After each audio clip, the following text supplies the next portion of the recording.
You already know what time it is. This is Living Life Quantum. My name is Jimmy Love. Hey, that's just another part of Living Life Quantum, being bigger than the sum of your parts. Playing a little bit of harmonica, throwing it down for y'all. You know how we do. This is live right here on YouTube. Living Life Quantum. My name is Jimmy Love, a.k.a.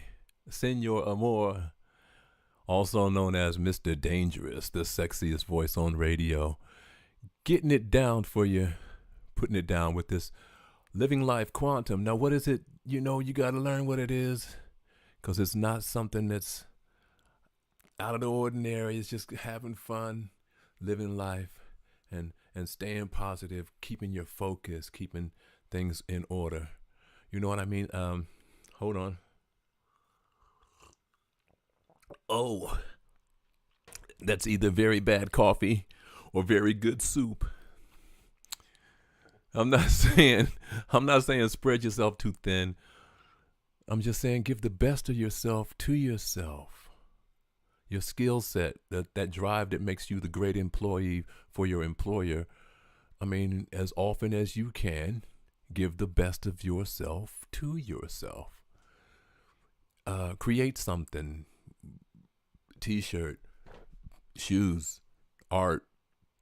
Write something. It doesn't make a difference. Leave something on this earth other than a sexy corpse. That's how family heirlooms are created. People make something and they just leave it here. I used to think that heirloom was looming hair together, heirloom, and I was thinking, who in the hell wanted to weave hair? Who knew how wrong I was? Okay, so what qualifies me to talk about this quantum physics, quantum theory thing, this whole quantum environment? It's called knowledge of function, learning how a thing works, and then using that thing.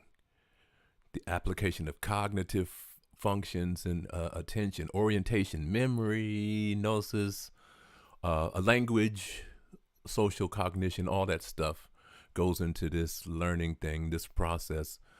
You just do the research and you then ingest the information. It's like learning how to drive a car. We don't need to know all the processes that make this car go. You know what I mean? That we just want to go home. We need to know how to turn it on, how to make sure we're sitting right, put it in the proper gear, and drive. The more we drive, the better we get. Well, most of us anyway. I mean, driving wasn't necessarily easy when we began, but you know, it got easier with repetition, repeating it. That's what this whole quantum thing is about.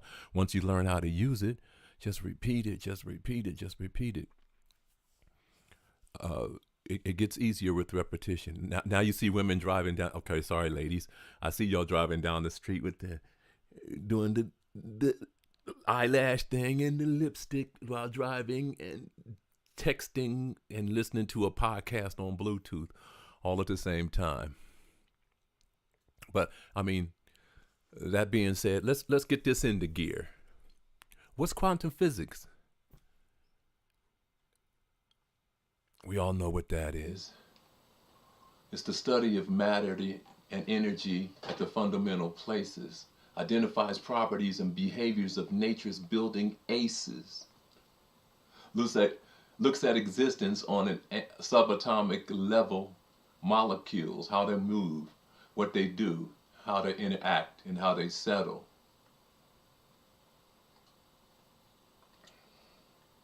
These molecules include, but are not limited to, photons and electrons, quarks, leptons, fermions and bosons, and neutrinos from the sun.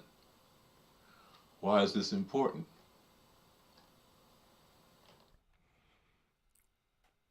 Quantum physics differs from classical physics in one main way. Quantum physics has to do with how the molecules play. Classical physics has to do with what the molecules build.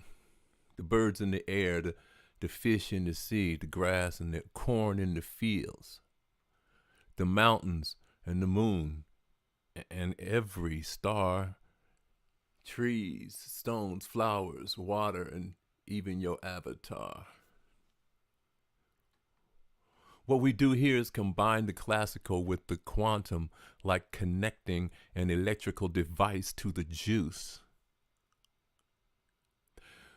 We are actually sending the waves and particles to ride upon the direct neutrinos and molecules.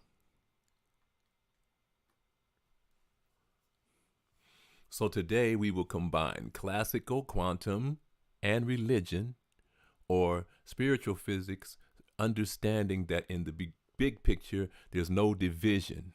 It's just decision. So what is the biblical connection? How do we connect the science of quantum physics to the religion of, say, the Bible? What we know about quantum physics is that molecules react to light and sound. Tribal. As we said before, we just connect that spark in our brains to the sounds we make. Our tone and intent create the consistency or symmetry or the forms the molecules take. You get a theme here, right? You're getting a theme? Don't make a meme. All right. We had the example of the pencil and the diamond. It's the frequency and the mental attitudes that determine all environments. Both being composed of carbon, but remember, it's the symmetry of the way the molecules are formed that make them look a different way. As we said before, we're basically a spark of consciousness, the spirit living inside an avatar. The trick is connecting that spark to the universe without your avatar having to fly too far, like into space.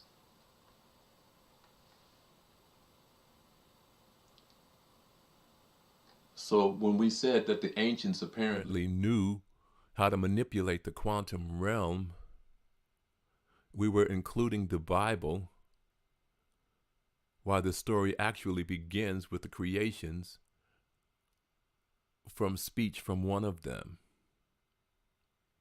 Okay, so where's the proof that the speech to molecules relationship even exists, that you can formulate molecules and make them do what you want with just your speech? Most religious texts, kind of all of them, including the Bible, reveal that God or whatever that deity is, spoke existence into being. In the beginning, God created the heavens and the earth. What? Now the earth was formless and empty.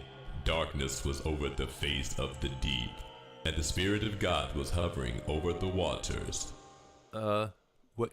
Let me continue, please. Oh. And God said, Let there be light. and there was light.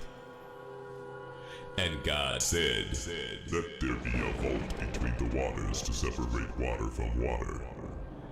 and God said, Let the water under the sky be gathered into one place. and then God said, Let the land produce vegetation, seed-bearing plants. and God said, Let there be lights in the vault of the sky to separate the... and God said, Let the water teem with the living creatures. and God said, Let the land produce living creatures. then God said, and God said, and God said. Well, however subtle, this theme continues throughout the whole text of the Bible. What does this mean?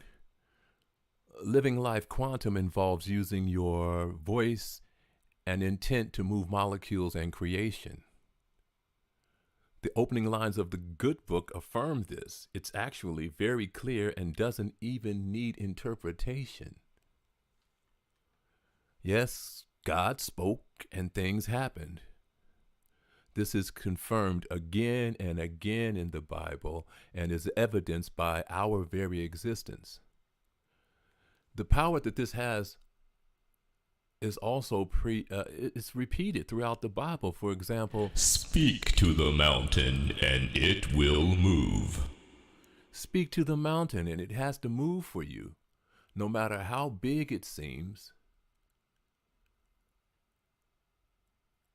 Then no, it can never ignore you. The mountains represent our problems, and the stress just compounds it.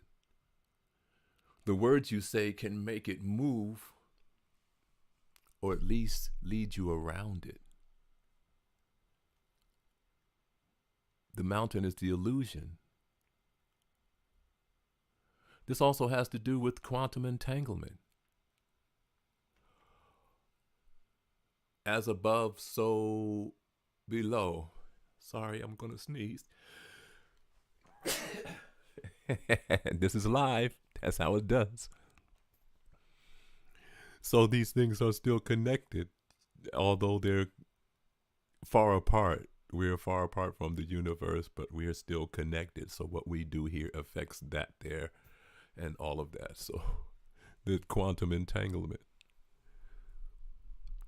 As we said before, it boils down to molecules in our universe being held together by light and sound. That's the basis of quantum theory, quantum physics, the quantum discussion. I mean, we talked about the bass speaker, that bass speaker being so loud that it vibrates the body and you can feel it on the walls. When you're in the dance floor, you feel it on your feet. It just moves all through you. It's amazing. And also there's another scientific, that sound also, it's not just a wave, but it's also a particle because it moves other molecules around. Also, the proof is that sound creates images. These are the keyboard tones. Somebody played a piano and this is the sound that the picture that the sound makes. This is called cymatics. And this puts the creation on display. This is how creation looks. When you say a word, that word comes out also as a picture. So imagine you're saying lovely words all the time, then you're creating this wonderful place. And if you say bad words and with harsh tones, that you're creating these kind of demonstrative, negative pictures, images. And that's what life becomes.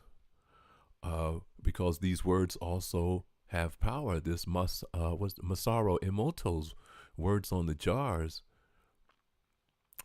that were filled with rice, and the words themselves, without even speaking to them, began to positively or negatively influence the inside of those things. So it's not just it's the words that were used, and then it's the intelligent sound that goes along with that. It's amazing, good stuff. But this is science. These experiments prove that our frequencies, words, and intent have a profound effect on the classical world. So when you get a chance, we want you to, take a chance on us and keep us going. Subscribe, give us a like, a little thumbs up, and share it because we want to keep it going and keep this information flowing. Also, we have the t-shirts. All sizes, variety colors. Holla at your boy. If you want blue, we can get you blue. If you want green, whatever color you want, we'll make it happen. So we go on and we're talking about this quantum and how this quantum, the biblical connection to. In the beginning was the Word, And Then hold on. I got this oh, one. I got this one. All right. So what we're saying is, in the beginning, that passage was the Word, and the Word was with God, and the Word was God. He was with God in the beginning. Through him all things were made. Without him nothing was made that was made. In him was life, and that life was the light of all mankind. Okay, we typically read that as, instead of reading it as it's written, because it told us who him was the Word. Many assume that it was talking about Christ, and that may very well be, since we know that the beautiful symbiosis that in Christianity, Christ is also known as the living Word. So a lot of people attach that, and that's also good. But let's call it the Word. Instead of using him, we use the Word. And, then we'll read it again, and we'll understand the power that we as human beings have. It's a God-like power, because it said, in the beginning was the Word, and the Word was with God, and the Word was God. The Word was with God in the beginning, and through the Word all things were made. Without the Word, nothing was made that has been made. In the Word was life, and that life was the light of all mankind. I mean, can you believe that? So when you understand that these words have power, then we start to understand why it's so very important that we say positive things. I start my every day by saying all things in my favor at all times. And what that means is that no matter what happens, if it rains, somehow that will be in my favor. If the sun is shining, that's going to be in my favor. If I get stuck in a traffic jam, a stau, that's going to be in my favor. Whatever happens is in my favor. So it doesn't matter where I wind up. Somehow it will turn out in my favor. And that's living life quantum, understanding that your words have power, so that I've already laced my day and told myself and told the universe that all things that happen should somehow be in my favor. It's a wonderful thing. This living life quantum is founded on a few primary principles. for example, we make proper choices. Don't trade long-term success for short-term gratification. Make sure your focus and speech reflect where and who you want to be. You can't just trade it away to be a part of something else or to follow something else. Learn how to lead. You can do it. We can all do it. We just have to figure out what it is we're going to do and then focus our time and energy on that. It works out just fine. We have to control those wants and desires. Oh my goodness.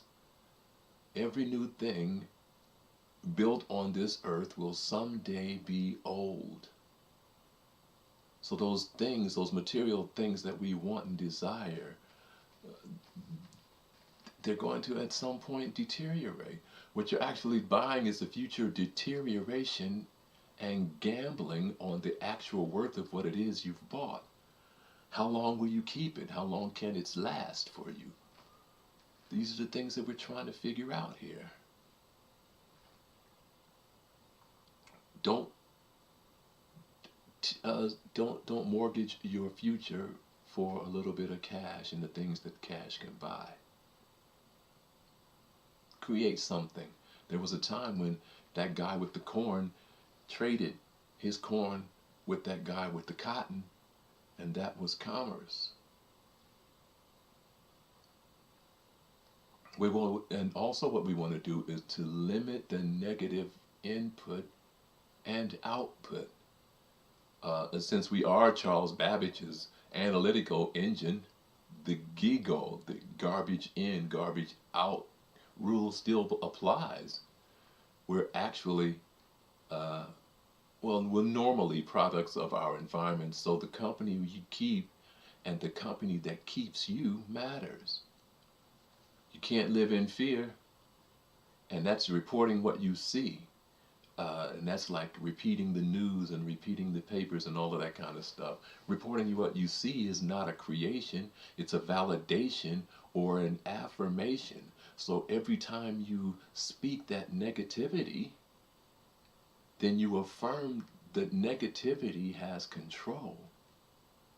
You submit to it, as opposed to saying, somehow this will be in my favor and this is not as bad as it seems.